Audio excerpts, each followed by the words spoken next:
Retornamos com o programa Momentos Espirituais, iniciando a segunda hora do programa, hoje, 11 de outubro de 2019, e nesta segunda hora daremos continuidade ao estudo da obra Boa Nova, no capítulo 5º, intitulado Os Discípulos. O capítulo 5º vai mostrar as orientações de Jesus aos seus discípulos, e ele é a continuação do capítulo 4º, que foi muito emocionante para nós em particular, quando conta a manifestação do Zebedeu, que é pai de João e de Tiago, e da emoção que ele entrega os filhos ao Senhor. Impressionante, né? Você imagina, o Zebedeu, nós vamos imaginar que ele já devia estar nos seus 60 anos, nos seus 70 anos talvez, e ele vai entregar os filhos a um jovem de 30 e poucos anos.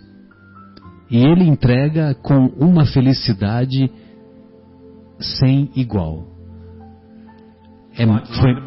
Foi muito emocionante, né? Com lágrimas nos olhos. Então você imagina, dá para ter uma ideia da cena e dá para ter uma ideia da impregnação do magnetismo superior desse homem inigualável, desse homem insuperável, que nós, sem dúvida, reconhecemos como o Cristo planetário, como o governador do nosso planeta, e tomara seja realmente, e nós possamos facilitar, tomara seja o governador do nosso íntimo, o governador de nossos corações. Muito bem, então lá no capítulo Os Discípulos, o nosso querido o nosso querido Humberto de Campos, assim inicia. Frequentemente era nas proximidades de Cafarnaum que o mestre reunia a grande comunidade dos seus seguidores. Numerosas pessoas o aguardavam ao longo do caminho, ansiosas por lhe ouvirem a palavra instrutiva. Não tardou, porém, que ele compusesse o seu reduzido colégio de discípulos. Interessante, né? Que eu estava pensando aqui, numerosas pessoas o aguardavam ao longo do caminho. E, evidentemente, que para os padrões da época, Jesus já se tornara uma pessoa muito famosa, um popstar da época, né? Vamos dizer assim. Um popstar daquela região. E hoje, quando uma pessoa se torna famosa, ela não usa os mesmos elevadores que as pessoas normais, ela não usa os mesmos assentos dos aviões, os mesmos assentos dos mais variados locais que ela eventualmente frequenta. E certamente Jesus, que era e é, né, muito mais famoso e tem muito mais condições, ele não se recusava de passar pelo mesmo caminho. Você está sem o livro? Não, mas está fácil aqui, ó. Só um minutinho, João. Não, fica tranquilo. Eu esqueci de deixar separado. Dá para você acompanhar também. Então, não tardou, porém, que ele compusesse o seu reduzido colégio de discípulos. Depois de uma das suas pregações do novo reino, chamou os 12 companheiros que, desde então, seriam os intérpretes de suas ações e de seus ensinos. Eram eles os homens mais humildes e simples do lago de Genezaré. Pedro, André e Filipe eram filhos de Betsaida. Pois não. Pois não, Afonso, desculpe. Tem um comentáriozinho, né? eram os homens mais simples do lago de Genezaré. E aí, recentemente estava refletindo a respeito disso. Por que o Cristo toma homens simples para compor o seu colegiado de discípulos? Se nós tivéssemos um grupo de espíritos de uma hierarquia muito superior, nós não nos identificaríamos com eles. Cada um dos discípulos possui virtudes e defeitos com os quais nós nos identificamos em diversos momentos da nossa vida. Então, mostra mais uma vez a sabedoria da estratégia do Cristo para nos trazer uma nova revelação, para nos trazer a boa nova, a boa notícia, o reino de Deus, o seu Evangelho, compondo o seu colegiado com seres que estão na nossa própria sintonia, que foram se transformando com a convivência com o Cristo e estão numa condição maravilhosa, mas não chegaram perfeitos. Interessante, ele podia ter escolhido seres que tinham uma posição muito acima da média. Exatamente. No entanto, ele escolheu os mais humildes e simples. Marcelo, eu queria aproveitar e falar sobre uma coisinha que eu ouvi hoje na palestra. Lá o palestrante, nosso querido Luiz Gonzaga. Exatamente, ele disse o seguinte: fez uma comparação assim, pra gente, que ele falou assim, o quanto é difícil falar sobre o perispírito de Jesus, né? Falar sobre a figura que é Jesus.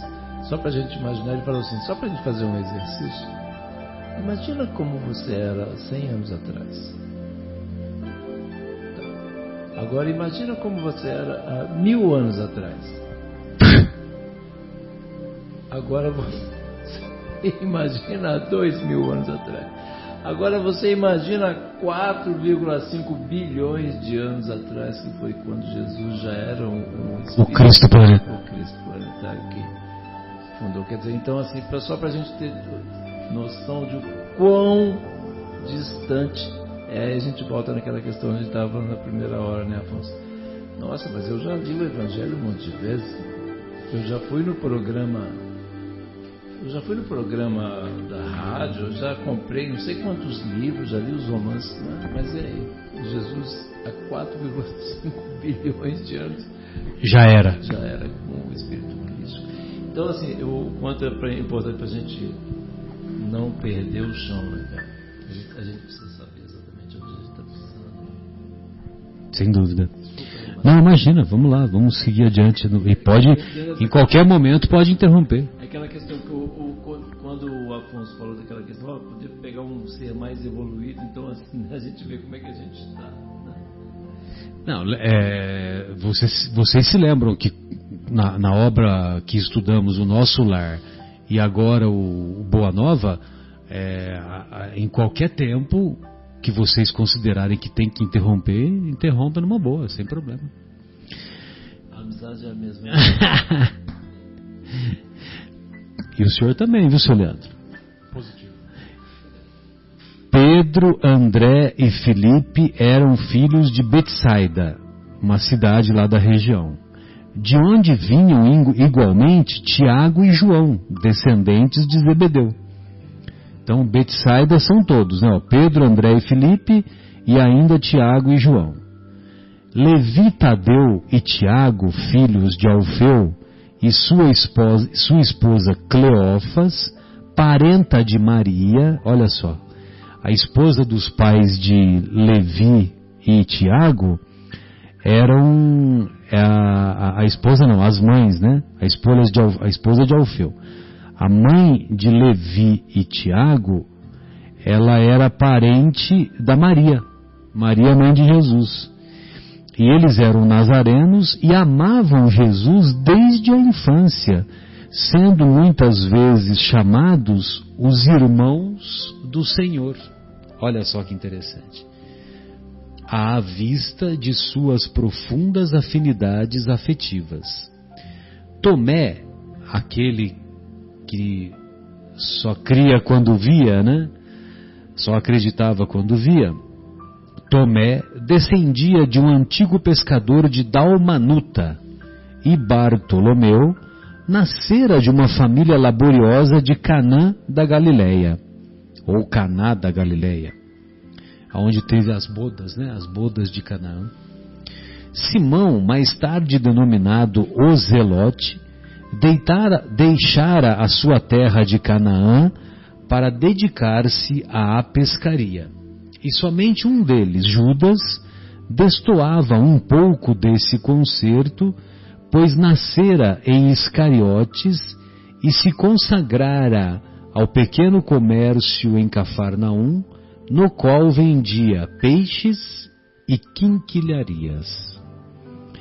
O reduzido grupo de companheiros do Messias experimentou a princípio certas dificuldades para harmonizar-se. Como todo grupo que é formado, sempre temos aquelas divisões, aquelas maneiras diferentes de pensar, que é natural. Pequeninas contendas geravam a separatividade entre eles. De vez em quando, o mestre os surpreendia em discussões inúteis sobre qual deles seria o maior no reino de Deus. De outras vezes, desejavam saber qual, dentre todos, revelava maior sabedoria no campo do Evangelho. Levi continuava nos seus trabalhos da coletoria local, enquanto Judas, Levi é o nosso Mateus, né? Sempre lembrando, enquanto Judas prosseguia nos seus pequenos negócios, embora se reunissem diariamente aos demais companheiros. Os 10 outros viviam quase que constantemente com Jesus, junto às águas transparentes do Tiberíades, como se participassem de uma festa incessante de luz.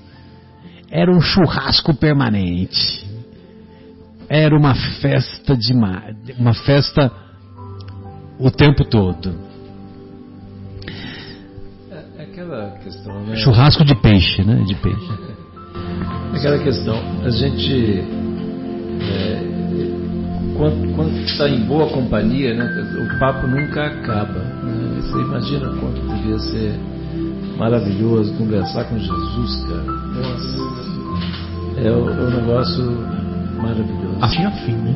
É verdade. Iniciando-se, entretanto, o período de trabalhos ativos pela difusão da nova doutrina, o mestre reuniu os 12 em casa de Simão Pedro e lhes ministrou as primeiras instruções referentes ao grande apostolado. Então, teve esse período de festa incessante de luz, em que o mestre passou os ensinamentos só para os discípulos, só para os 12, só que quando chegou o momento de iniciarem as pregações, de iniciarem as viagens, as excursões, então é como se Jesus falasse, acabou a brincadeira. Agora acabou a brincadeira, agora vamos à luta. E o interessante, barcos, né?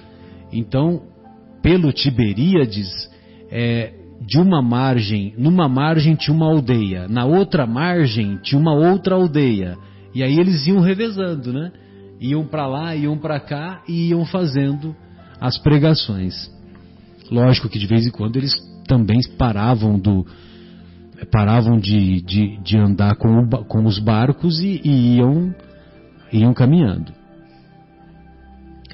De conformidade com a narrativa de Mateus, as recomendações iniciais do Messias aclaravam as normas de ação que os discípulos deviam seguir para as realizações que lhes competiam concretizar. Amados, entrou Jesus a dizer-lhes com mansidão extrema: não tomareis o caminho largo por onde anda toda a gente, levada pelos interesses fáceis e inferiores. Então a primeira ordem é buscar a porta estreita, não o caminho largo. O Marcelo, acho que essa relação é bom a gente ficar bem atento, porque ela é válida ainda hoje. Sim, sem dúvida. É como se essas orientações fossem para todos nós, sem dúvida. Buscareis a estrada escabrosa e estreita dos sacrifícios pelo bem de todos. Quando nós fazemos a opção de entrarmos pela porta estreita, de escolhermos o caminho mais difícil, é lógico que é mais penoso, é mais trabalhoso, exige mais esforços.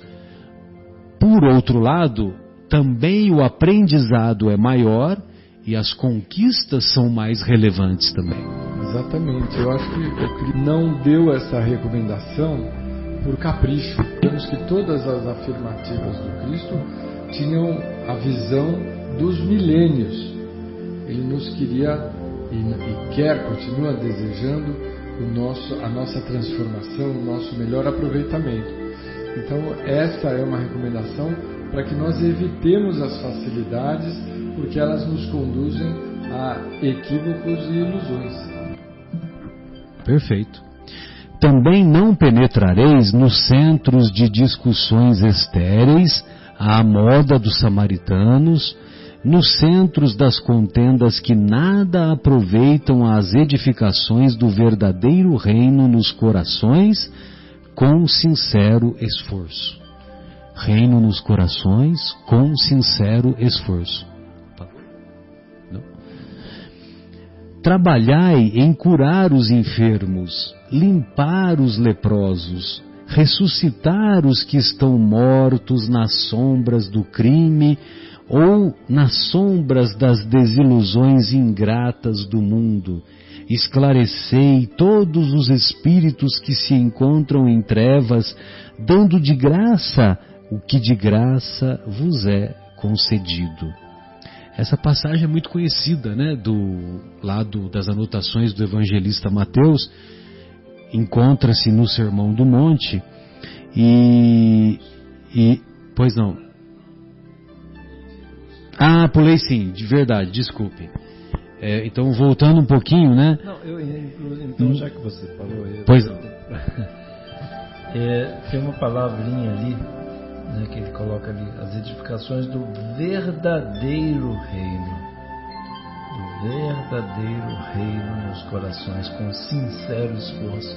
Sim. Olha como dava aquela... ele fez questão de dar essa frisada na importância, o verdadeiro espiritual, não é aquela falsidade, aquele mais ou menos, né, aquela gambiarrada assim, não, né, e com sincero esforço. Olha que coisa, que poesia, né, esse nosso querido Humberto Lopes. Então, continuando e retornando ao parágrafo que pulei, após as edificações do verdadeiro reino nos corações com sincero esforço, ide antes em busca das ovelhas perdidas da casa de nosso Pai, que se encontram em aflição e voluntariamente desterradas de seu divino amor. Reuni convosco todos os que se encontram de coração angustiado e dizei-lhes, de minha parte, que é chegado o reino de Deus. O que eu acho lindo na proposta do Cristo é que ele deixa claro que ele veio para atender a todos os que estavam excluídos da ordem social, né? Então ele vem para buscar os que estavam perdidos. Ele não quer deixar ninguém de fora. E até hoje nós precisamos nos lembrar disso, nos momentos em que nós nos encontramos tão isolados do mundo, invariavelmente porque nós nos isolamos, que o Cristo continua na sintonia, na busca da transformação de todas as ovelhas do seu rebanho. E quando a gente puxa aquela questão lá dos bilhões de anos lá atrás, né? olha quanto tempo Jesus já está lá, né, em outro patamar, né, bem longe, e ao mesmo tempo aqui junto de nós, né? Porque ele já sabia tudo que a gente ia fazer, como sempre, né, as coisas, as besteiras que a gente ia pensar, as besteiras que a gente ia fazer, ia dizer, né, Marcelo? Então, assim, e aí a gente ainda está aqui tentando entender o que ele quis dizer com isso, né? E aí esse exercício, né, que o nosso querido palestrante fez lá, eu achei muito legal, assim, a gente fazer um recuo 100 anos depois de 1000 anos, aí é legal para a gente ver. E aí Jesus estava assim, não entra nem na tabela, não dá nem para ver onde Jesus está lá em outra tabela completamente diferente. E aí a gente não consegue nem entender, por isso que ele não podia nem nos dizer tudo como ele falou, né? Ele não podia nos contar tudo que a gente ainda ia ter que aprender. Mas vamos lá, né, Afonso? Trabalhai em curar os enfermos, limpar os leprosos, ressuscitar os que estão mortos nas sombras do crime, ou nas sombras das desilusões ingratas do mundo. Esclarecei todos os espíritos que se encontram em trevas, dando de graça o que de graça vos é concedido. O ressuscitar os que, você vê que ele amplia o conceito de ressuscitar os mortos, né? Lá no Evangelho apenas está ressuscitar os mortos, né? E lógico que teve aqueles casos, né, de catalepsia, aquelas pessoas que eram enterradas semi-mortas e que não se tinha o conhecimento na época, tal. E lógico que o mestre, para esses casos, o mestre foi lá, doou o fluido vital que ele tinha e também tinha conhecimento, e a pessoa retomou a sua vida. O caso da Talita, o caso de Lázaro, tem mais um terceiro caso que eu não me lembro se tem nome. E então, acho que é o filho da viúva de Naim, né? É isso aí, o filho da viúva de Naim. E aí, o que é interessante é que aqui nesse parágrafo ele amplia esse conceito, dizendo: ressuscitai os que estão mortos para Deus, né? Porque no judaísmo o conceito de mortos é aquele que está morto, é aquele que está afastado do caminho de Deus.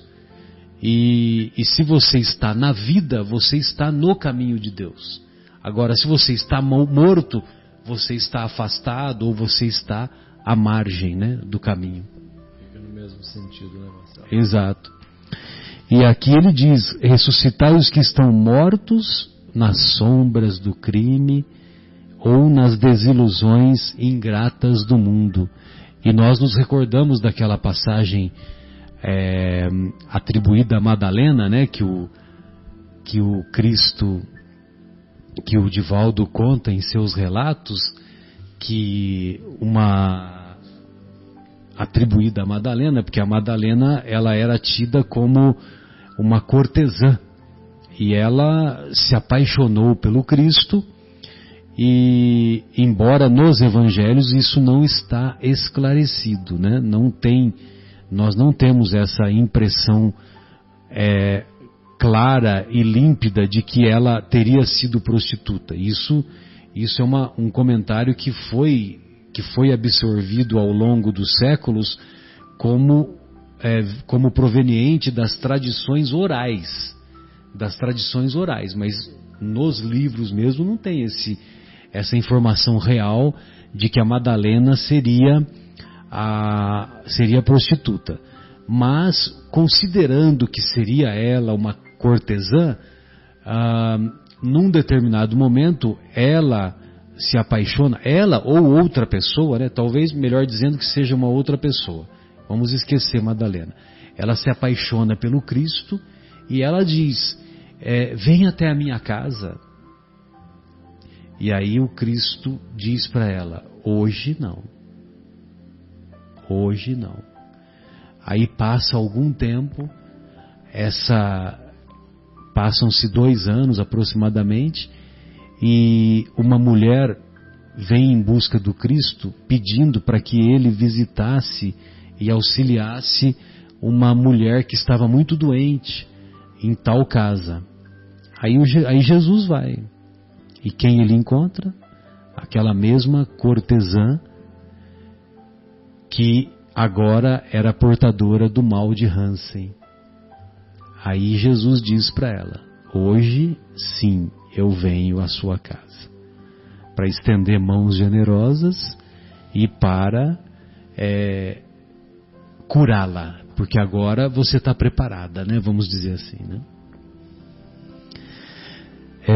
Não exibais ouro ou prata em vossas vestimentas, porque o reino do céu reserva os mais belos tesouros para os simples. Não ajunteis o supérfluo em alforjes, túnicas ou alpercatas para o caminho, porque digno é o operário do seu sustento. Em qualquer cidade ou aldeia que entrardes, buscai saber quem deseja aí os bens do céu, com sinceridade e devotamento a Deus, e reparti as bênçãos do Evangelho com os que sejam dignos, até que vos retireis.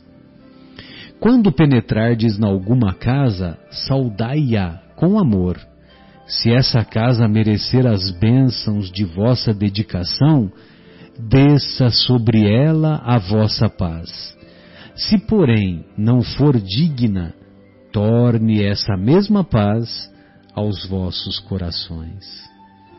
Se ninguém vos receber, nem desejar ouvir as vossas instruções, retirai-vos sacudindo o pó de vossos pés, isto é, sem conservardes nenhum rancor e sem vos contaminardes da alheia iniquidade.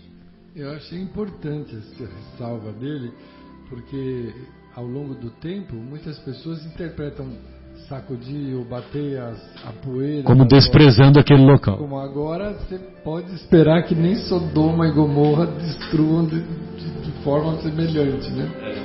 E o Humberto de Campos nos coloca uma visão muito mais fraterna do Cristo, né? Colocando que nós deveremos aguardar o tempo de amadurecimento de cada ser individual ou coletivo. As cidades, as comunidades são seres coletivos e às vezes precisam passar por algumas provas que destruam as ilusões para começar a amadurecer e a valorizar os valores espirituais, como nós. Em verdade vos digo que dia virá em que menos rigor haverá para os grandes pecadores do que para quantos procuram a Deus com os lábios da falsa crença, sem a sinceridade do coração. Olha só, menos rigor para com os grandes pecadores do que com aqueles que seguem de maneira falsa, seguem apenas com os lábios, né? Só com os lábios falam de uma falsa crença. Que coisa forte, né, Marcelo? A gente, quer dizer, na realidade, todas esses, eu estou quieto. Sim, tá todas são profundas, muito, né? Impressionante, é um tratado de vida, né? De comportamento ético, muito impressionante. É legal essa passagem porque você vê que uma boa parte do Sermão do Monte está aqui expressa. E o nosso querido Humberto de Campos, ele dá umas dicas mais, né, mais acentuadas, mais profundas, né? Coloca algumas cores mais fortes para os nossos corações aí, né? É por essa razão, e ele também, ele não fala que ia ser molezinha não, né? Nunca prometeu que ia ser molezinha. É por essa razão que vos envio como ovelhas ao antro dos lobos, recomendando-vos a simplicidade das pombas e a prudência das serpentes.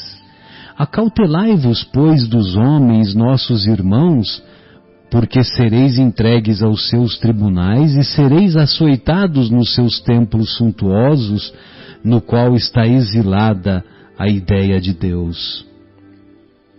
Sereis conduzidos como réus à presença de governadores e reis, de tiranos e descrentes, a fim de testemunhardes a minha causa. No entanto... Pois não. Nossa, essa parte é muito forte. Exatamente. Sereis conduzidos como réus à presença de governadores e reis, de tiranos e descrentes, a fim de testemunhardes a minha causa. Aí eu fico lembrando daquelas várias passagens, né, que tem nos romances mediúnicos, e que, né, cada história, né, que a gente fica pensando, né, assim, que hoje, até o Marcelo, né, sempre puxa assim, fala assim, hoje é perseguição pela mídia, no WhatsApp, no jornal, na rádio, na televisão. Lá naquela época não, lá ia ser apedrejado, ia ser morto, enforcado, enfim, né, esquartejado, né? E olha a diferença naquela questão dos cristãos, né, que eles iam se encontrar nas catacumbas lá de Roma, porque não tinha outro jeito. Se fosse em outro lugar era proibido, era preso e entregue aos leões, né?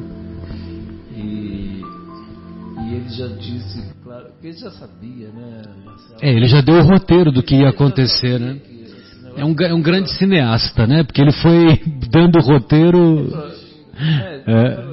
Porque não tem outro jeito. A gente precisa melhorar. Vocês, seres humanos, precisam melhorar. Ele está dizendo, vocês, meus queridos, vocês precisam melhorar.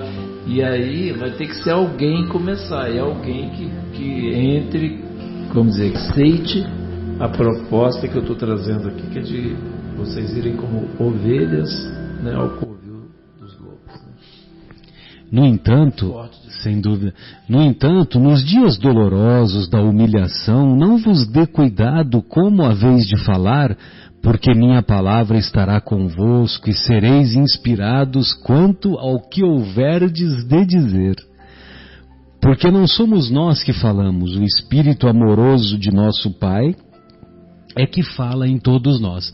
Agora, a gente tem que lembrar que os discípulos, eles tinham o coração repleto de amor e de perdão. E eles tinham convivido e tinham aprendido direto da fonte do Mestre. Então, evidentemente que eles também eram portadores de qualidades, né? E eles estavam sintonizados com os benfeitores espirituais o tempo todo. Então, evidentemente que a palavra, vamos dizer assim, surgiria de maneira espontânea. Eles teriam essa ampla condição. Mas por quê? Por mérito deles também de se manterem sintonizados. Diferente de nós, que nós às vezes sintonizamos, às vezes desintonizamos, né? Vamos dizer assim. Vocês acabam a bateria do celular? Acaba a bateria. Nesses dias de sombra em que se lutará no mundo por meu nome, o irmão entregará à morte o próprio irmão. O pai entregará os filhos, espalhando-se nos caminhos o rastro sinistro dos lobos da iniquidade. Os que me seguirem serão desprezados e odiados por minha causa, mas aquele que perseverar até o fim será salvo. Aquele que perseverar até o fim será salvo. Quando, pois, fordes perseguidos numa cidade, transportai-vos para outra, porque em verdade vos afirmo que jamais estareis nos caminhos humanos sem que vos acompanhe o meu pensamento. O que mais nós podemos querer, Marcelo? Sinceramente, uma afirmativa como essa do Cristo, onde quer que vocês estejam atendendo a divulgação, a consolidação de uma nova realidade, eu estarei convosco, meu pensamento vos acompanha. Nós não precisamos de mais nada. Turminha, vocês nunca vão estar sozinhos. Pronto. Exatamente. É o famoso tamo junto. Sem dúvida. E é muito consolador isso, né? Saber que dessas mãos estendidas permanentemente, né? Se tendes de sofrer, considerai que também eu vinha à terra para dar o testemunho, e não é o discípulo mais do que o mestre, nem o servo mais do que o Senhor. Ou seja, se eu estou dando testemunho, hello, você também tem que dar. E nós também temos que dar o testemunho nos nossos dias, e o testemunho que temos que dar hoje não é testemunho de ir para a arena, de morrer apedrejado. Não é esse testemunho. O testemunho que temos que dar hoje é de combater as nossas imperfeições, né? Reconhece-se o verdadeiro espírita pelos esforços que faz em domar as suas más inclinações.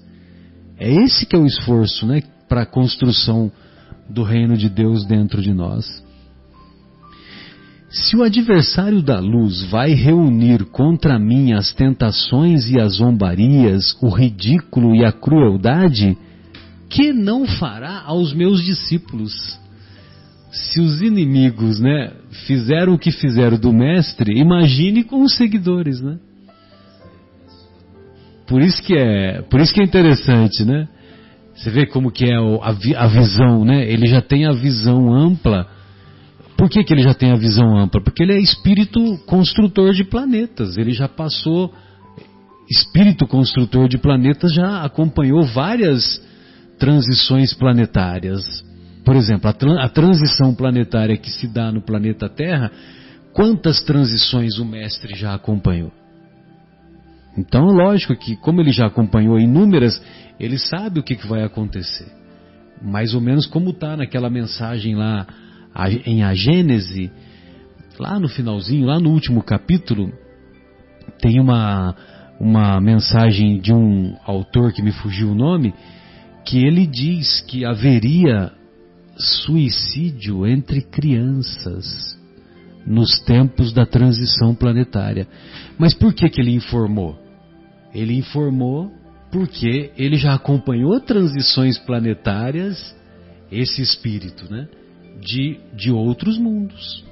Então ele sabe o que aconteceu. Eu esqueci o nome Você lembra o nome do cara aí? É lá no finalzinho da Gênese.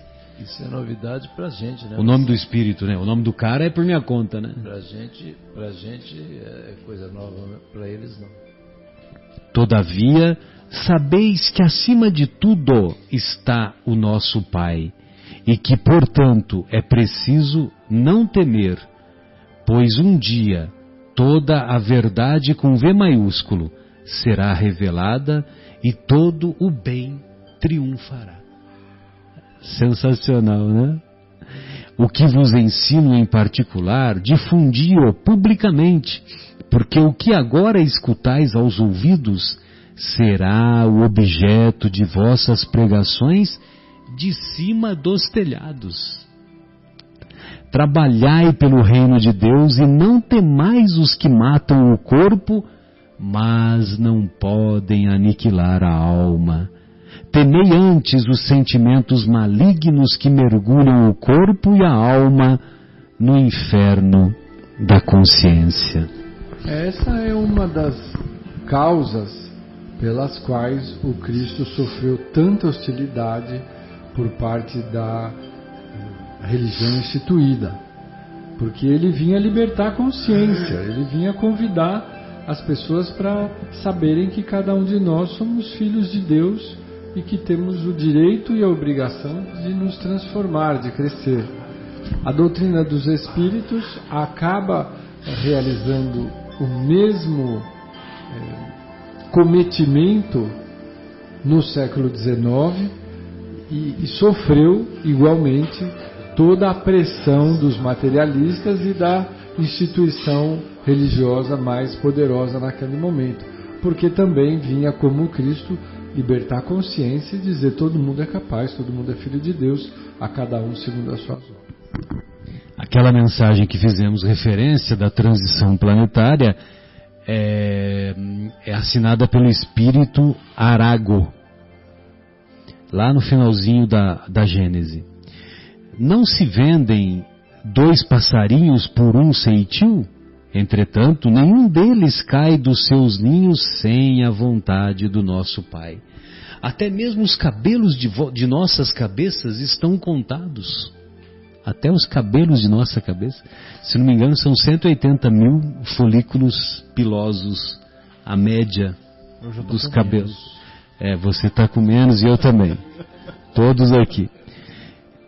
Não temais, pois, porque um homem vale mais que muitos passarinhos. Empregai-vos no amor do Evangelho, e qualquer de vós que me confessar diante dos homens, eu o confessarei igualmente diante de meu Pai que está nos céus. As recomendações de Jesus foram ouvidas ainda por algum tempo, e terminada a sua alocução, no semblante de todos perpassava a nota íntima da alegria e da esperança. Os apóstolos criam contemplar o glorioso porvir do Evangelho do Reino e estremeciam do júbilo de seus corações. Foi quando Judas Iscariotes, como que despertando antes de todos os companheiros daquelas profundas emoções de encantamento, se adiantou para o Messias, declarando em termos respeitosos e resolutos: Senhor, os vossos planos são justos e preciosos. Entretanto, é razoável considerarmos que nada poderemos edificar sem a contribuição de algum dinheiro. Jesus contemplou-o serenamente e redarguiu: será que Deus precisou das riquezas precárias para construir as belezas do mundo? Para construir as belezas da natureza? Em mãos que saibam dominá-lo, o dinheiro é um instrumento útil, mas nunca será tudo, porque acima dos tesouros perecíveis está o amor com os seus infinitos recursos. Em meio da surpresa geral, Jesus, depois de uma pausa, continuou: no entanto, Judas, embora eu não tenha qualquer moeda do mundo, não posso desprezar o primeiro alvitre dos que contribuirão comigo para a edificação do reino de meu Pai no espírito das criaturas. Põe em prática a tua lembrança, mas tem cuidado com a tentação das posses materiais. Organiza a tua bolsa de cooperação e guarda-a contigo. Nunca, porém, procures o que ultrapasse o necessário. Todos nos recordamos que tem uma pergunta no Livro dos Espíritos, o que seria a felicidade relativa, né? Aí, do ponto de vista material, a posse do necessário. Os benfeitores respondem, né? Do ponto de vista material, a posse do necessário. Do ponto de vista espiritual, a paz de consciência e a fé no futuro. Ali mesmo, pretextando a necessidade de incentivar os movimentos iniciais da grande causa, o filho de Iscariotes fez a primeira coleta entre os discípulos. Todas as possibilidades eram mínimas, mas alguns pobres denários foram recolhidos com interesse. O mestre observava a execução daquela primeira providência com um sorriso cheio de apreensões, enquanto Judas guardava cuidadosamente o fruto modesto de sua lembrança material. Em seguida, apresentando a Jesus a bolsa minúscula que se perdia nas dobras de sua túnica, exclamou, satisfeito: Senhor, a bolsa é pequenina, mas constitui o primeiro passo para que se possa realizar alguma coisa. Jesus fitou-o serenamente, e retrucou em tom profético: sim, Judas, a bolsa é pequenina. Contudo, permita a Deus que nunca sucumbas ao seu peso. Tem espaço ainda para um comentário? É na obra do Humberto de Campos, igualmente, psicografia do Chico, mas que se intitula Crônica de Além Túmulo, que nós vamos encontrar a mensagem de número 5, Judas Iscariotes. Ali, o Humberto de Campos faz uma entrevista com o Judas quando ele o encontra na região da Galileia, meditando a respeito de tudo o que aconteceu já nos dias de hoje. E nós precisamos fazer um breve comentário. Primeiro, que nós somos seres reencarnacionistas, então acreditamos na transformação ao longo do tempo com a conquista das virtudes. E Judas era, entre os apóstolos, aquele que teria mais sintonia com o material. Ele achava que o Cristo era inocente, que era uma criatura de extremo valor, mas que não conhecia as artimanhas do mundo, ingênuo, né? Então ele teve esse equívoco de leitura. O João acaba de comentar a extensão, o tempo de preparo do Cristo, que excede completamente a nossa capacidade. Mas por saber e conhecer a sua fragilidade, o Cristo recomenda, embora pequenina, cuidado para que o peso dessa bolsa não seja causa de tropeço, pedra de tropeço, porque ele acabou achando que se ele forçasse uma situação material com a prisão do Cristo, ele assumiria a direção do grupo e o Cristo seria uma figura de inspiração. Mas no julgamento de Judas, como ele não tinha a agressividade do mundo, o próprio Judas faria esse papel. Constatou que não era esse o caminho, derrapou profundamente, não conseguiu arcar com o peso das consequências, acabou saindo pela porta do autocídio. E nós temos em outra mensagem muito bonita o próprio Cristo, assim que ele se desprende dos restos mortais do corpo de Jesus, a primeira atitude dele é ir atender o Judas Iscariotes no Vale do Suicídio. O amigo desceu à mansão dos mortos para estender mãos generosas ao amigo, né? Ele diz: não me toque, porque ainda não fui ao Pai.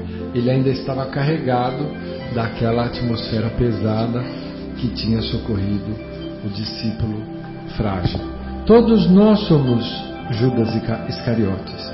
Todos nós temos uma parcela que arroga saber mais do que a sabedoria.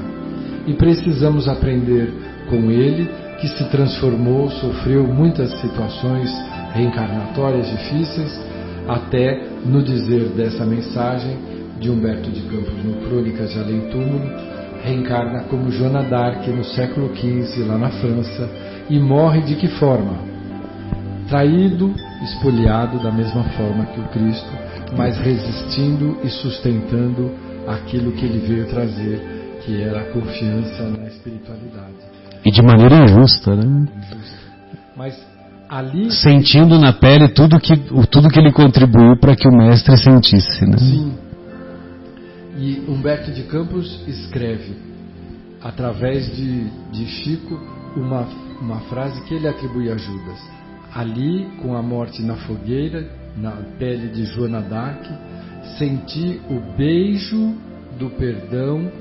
Eu achei isso tão bonito, porque chega um determinado momento em que nós sentimos que as dores pelas quais passamos são o despertamento que a nossa consciência precisa para retomar o caminho livre de peso, contrapeso, culpa e arrastamentos.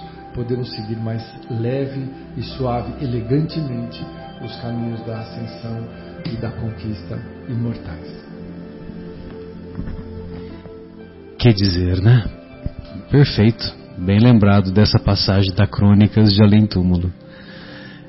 Muito bem, amigos. Então encerramos o nosso encontro.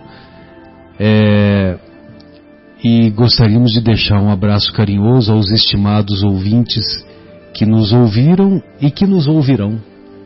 Um grande abraço a todos e até a próxima. Afonso, suas despedidas, fique à vontade. Desejamos a todos os amigos uma leitura agradabilíssima dessa obra luminosa que é o Evangelho segundo o Espiritismo e dessa que estamos estudando agora, Boa Nova, de autoria espiritual de Humberto de Campos. Realmente é profundamente esclarecedora e nos dá a oportunidade de sermos aquela mosquinha histórica que vai conviver com os momentos indescritíveis, inesquecíveis da presença do Cristo entre nós. Boa noite a todos. Boa noite, amigos queridos. Eu queria agradecer a Deus a bendita oportunidade de estar aqui no meio dos amigos e que os nossos queridos que nos ouçam a qualquer tempo, né, agora ou no futuro, que recebam esse nosso carinho. Que Deus abençoe a todos. Agradecendo então a Deus, nosso Pai, pela oportunidade, né, desse programa maravilhoso, desse programa enriquecedor. Lembrando aos nossos queridos ouvintes que nós estamos no Spotify, estamos no Podcasts e também no YouTube. Assinem nosso canal no YouTube, CEPT Espaço Vinhedo. Lá os nossos programas serão disponibilizados. Um grande abraço a todos, um excelente final de semana e até a próxima. Tchau!